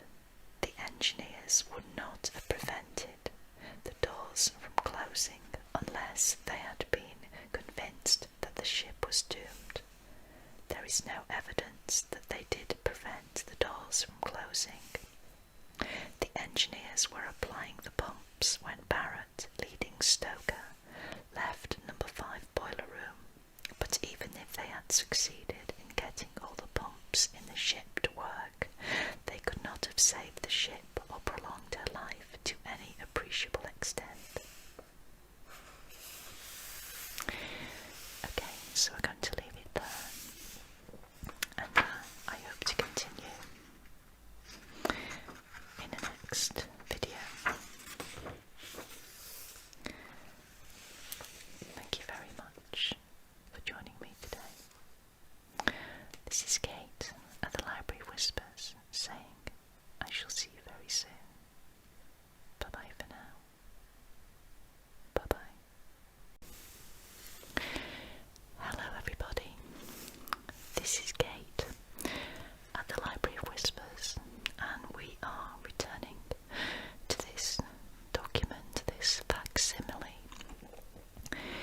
which was originally printed in 1912, The Loss of the Titanic, the official report into the loss of the Titanic. Now I think this is the 5th time I've read from this particular book, and this time I thought we would focus on this chapter, which is account of the saving and rescue of those who survived. So let's begin. It's report, and this is about the boats. The Titanic was provided with 20 boats. They were all on the boat deck. 14 were lifeboats. These were hung in board in davits, 7 on the starboard side and 7 on the port side, and were designed to carry 65 persons each. 2 were emergency boats. These were also in davits, but were hung outboard. 1 on the starboard side and 1 on the port side, and were designed to carry 40 persons each. The remaining 4 boats were Engelhart or collapsible boats. 2 of these were stowed on the boat deck and 2 on the roof of the officers' quarters, and were designed to carry 47 persons each. Thus, the total boat accommodation was for 1,178 persons. The boats in davits were numbered, the odd numbers being on the starboard side and the even numbers on the port side. The numbering began with the emergency boats, which were forward and ran aft. Thus, the boats on the starboard side were numbered 1, an emergency boat, 3, 5, 7, 9, 11, 13 and 15 lifeboats, and those on the port side 2, an emergency boat, 4, 6, 8, 10, 12, 14 and 16 lifeboats. The collapsible boats were lettered A and B, being on the roof of the officers' quarters, and C and D being on the boat deck. C was abreast of number 1, emergency boat, and D abreast of number 2, emergency boat. Further particulars as to the boats will be found on page 18. In ordinary circumstances, all these boats, with the exception of 1 and 2, were kept covered up and contained only a portion of their equipment, such as oars, masts and sails, and water. Some of the remaining portion, such as lamps, compasses and biscuits, being stowed in the ship in some convenient place, ready for use when required. Much examination was directed at the hearing to showing that some boats left the ship without a lamp, and others without a compass, and so on. But in the circumstances of confusion and excitement which existed at the time of the disaster, this seems to me to be excusable.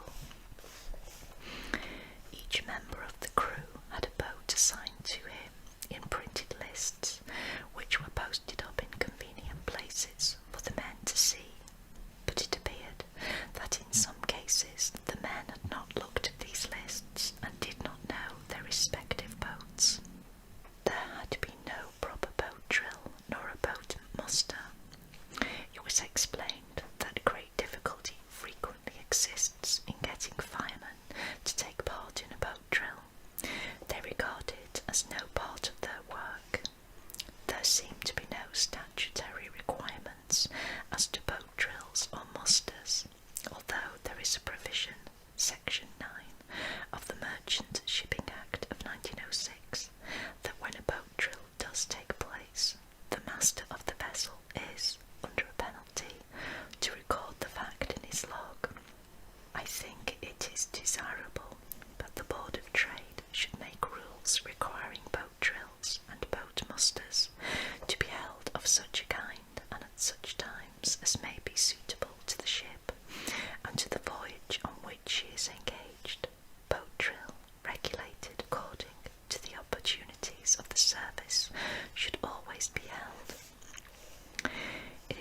perhaps worth recording that there was an inspection of the boats themselves at Southampton by Mr. Clark, the emigration officer, and that, as a result, Mr. Clark gave his certificate that the boats were satisfactory. For the purpose of this inspection, 2 of the boats were lowered to the water and crews exercised in them. The collision took place at 11:40 p.m. ship's time. About midnight, it was realised that the vessel could not live, and at about 12:05 the order was given to uncover the 14 boats under davits. The work began on both sides of the ship, under the superintendence of 5 officers. It did not proceed quickly at first. The crew arrived on the boat deck only gradually, and there was an average of not more than 3 deck hands to each boat. At 12:20, the order was given to swing out the boats, and this work was at once commenced. There were a few passengers on the deck at this time. Mr. Lightoller, who was one of the officers directing operations, says that the noise of the steam blowing off was so great that his voice could not be heard, and that he had to give directions with his hands. Before this work had been begun, the stewards were rousing the passengers in their different quarters, helping them to put on life belts and getting them up to the boat deck. At about 12:30, the order was given to place women and children in.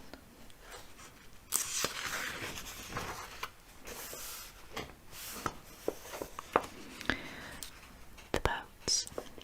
This was proceeded with at once, and at about 12:45, Mr. Murdoch gave the order to lower number 7 boat on the starboard side to the water. The work of uncovering, filling and lowering the boats was done under the following supervision. Mr. Lowe, the 5th officer, saw to numbers 1, 3, 5 and 7. Mr. Murdoch, lost, saw also to 1 and 7 and to A and C. Mr. Moody, lost, looked after numbers 9, 11, 13 and 15. Mr. Murdoch, who also saw to 9 and 11. Mr. Lightoller saw to numbers 4, 6, 8, B and D. Mr. Wilde, lost, also saw to 8 and D. Mr. Lightoller and Mr. Moody saw to 10 and 16, and Mr. Lowe to 12 and 14. Mr. Wilde also assisted at number 14, Mr. Boxall helping generally. The evidence satisfies me, but the officers did their work very well, and without any thought of themselves.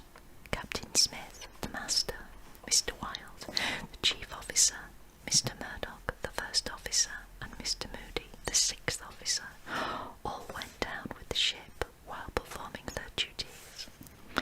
The others, with the exception of Mr. Lightoller, took charge of boats and thus were saved. Mr. Lightoller was swept off the deck as the vessel went down and was subsequently picked up. So far as can be ascertained, the boats left the ship at the following times, but I think it is necessary to say that these, and indeed all the times subsequent to the collision which are mentioned by the witnesses, are unreliable. As regards the collapsible boats C and D were properly lowered. As to A and B, which were on the roof of the officer's house, they were left until the last. There was difficulty in getting these boats down to the deck, and the ship had at this time a list. Very few of the deckhands were left in the ship, as they had nearly all gone to man the lifeboats, and the stewards and firemen were unaccustomed to work the collapsible boats. Work appears to have been going on in connection with these 2 boats at the time that the ship sank. The boats seem to have floated from the deck and to have served in the water as rafts. The following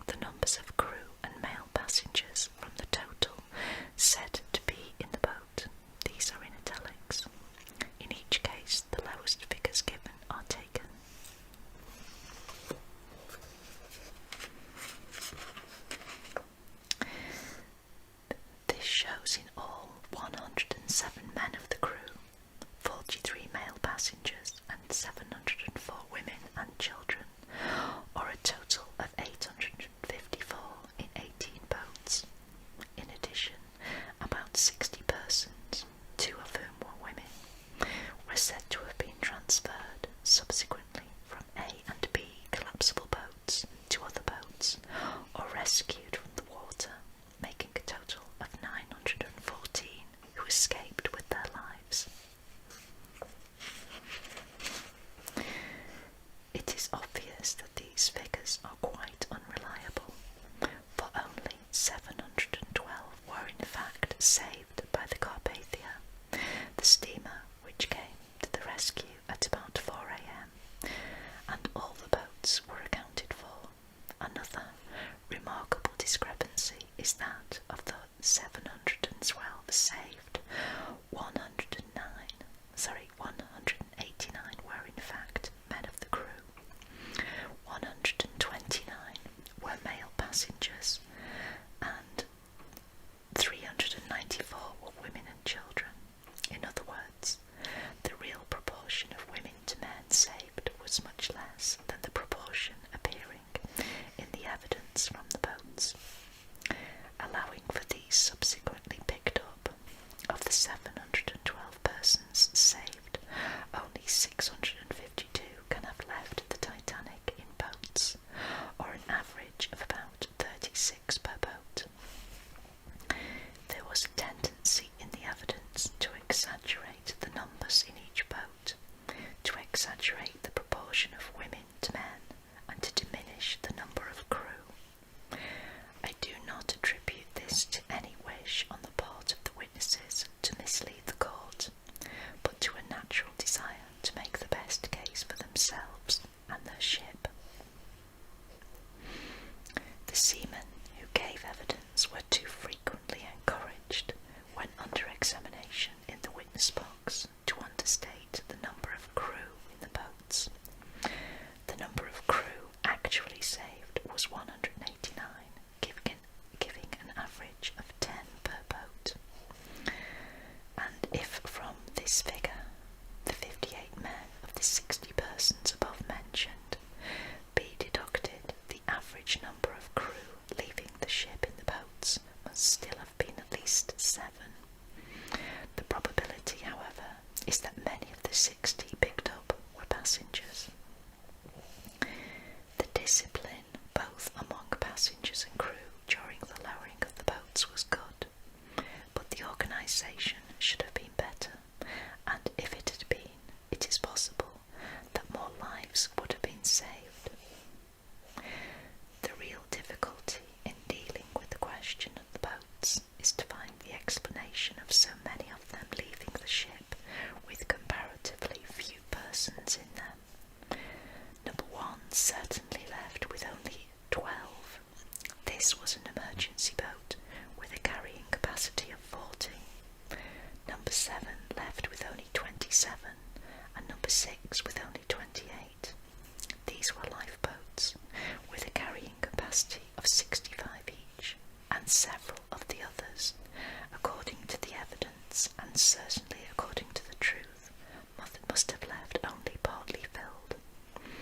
Many explanations are forthcoming, one being that the passengers were unwilling to leave the ship. When the earlier boats left, and before the Titanic had begun materially to settle down, there was a drop of 65 feet from the boat deck to the water, and the women feared to get into the boats. Many people thought that the risk in the ship was less than the risk in the boats. This explanation is supported by the evidence of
is that some women refused to leave their husbands.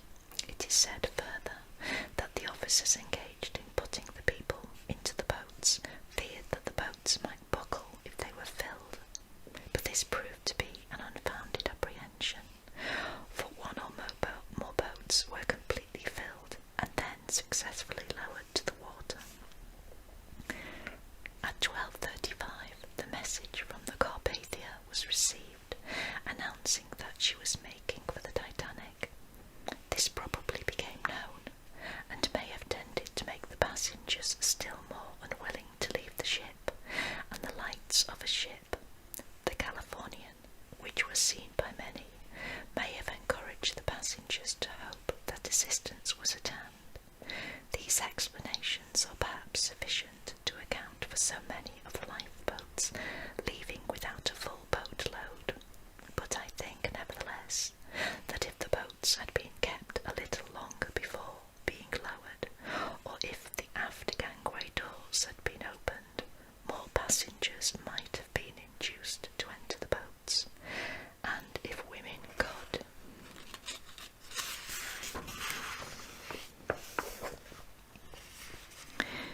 not be induced to enter the boats ought then to have been filled up with men. It is difficult to account for so many of the lifeboats being sent from the sinking ship in a smooth sea far from full. These boats left behind them many hundreds of lives to perish. I do not, however, desire these observations to be read as casting any reflection on the officers of the ship or on the crew who were working on the boat deck. They all worked admirably, but I think that if there had been better organisation, the results would have been more satisfactory. I heard much evidence as to the conduct of the boats after the Titanic sank, and when there must have been many struggling people in the water, and I regret to say that, in my opinion, some, at all events, of the boats failed to attempt to save lives when they might have done so, and might have done so successfully. This was particularly the case with boats number 1. It may reasonably have been thought that the risk of making the attempt was too great, but it seems to me that if the attempt had been made by some of these boats, it might have been the means of saving a few more lives. Subject to these few adverse comments, I have nothing but praise for both passengers and crew. All the witnesses speak well of their behaviour. It is to be remembered that the night was dark, the noise of the escaping steam was terrifying, the peril, though perhaps not generally recognised, was imminent and great, and many passengers who were unable to speak or to understand English were being collected together and hurried into the boats. Conduct of Sir C. Duff Gordon and Mr. Ismay. An attack was made in the course of the inquiry on the moral conduct of 2 of the passengers, namely Sir Cosmo Duff Gordon and Mr. Bruce Ismay. It is no part of the business of the court to inquire into such matters, and I should pass them by in silence if I did not fear that my silence might be misunderstood. The very gross charge against Sir Cosmo Duff Gordon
suggested before the inquiry that the third-class passengers had been unfairly treated, that their access to the boat deck had been impeded, and that when at last they reached that deck, the first and second-class passengers were given precedence in getting places in the boats. There appears to have been no truth in these suggestions. It is no doubt true that the proportion of third-class passengers saved falls short, far short of the proportion of the first and second class, but this is by their unwillingness to part with their baggage, by the difficulty in getting them up from their quarters, which were at the extreme ends of the ship, and by other similar causes. The interests of the relatives of some of the third-class passengers who had perished were in the hands of Mr. Harbinson, who attended the inquiry on their behalf. He said at the end of his address to the court, "I wish to say distinctly that no evidence has been given in the course of this case which would substantiate a charge that any attempt was made to keep back the third-class passengers. I desire further to say that there is no evidence that when they did reach the boat deck there was any discrimination practised either by the officers or the sailors in putting them into the boats."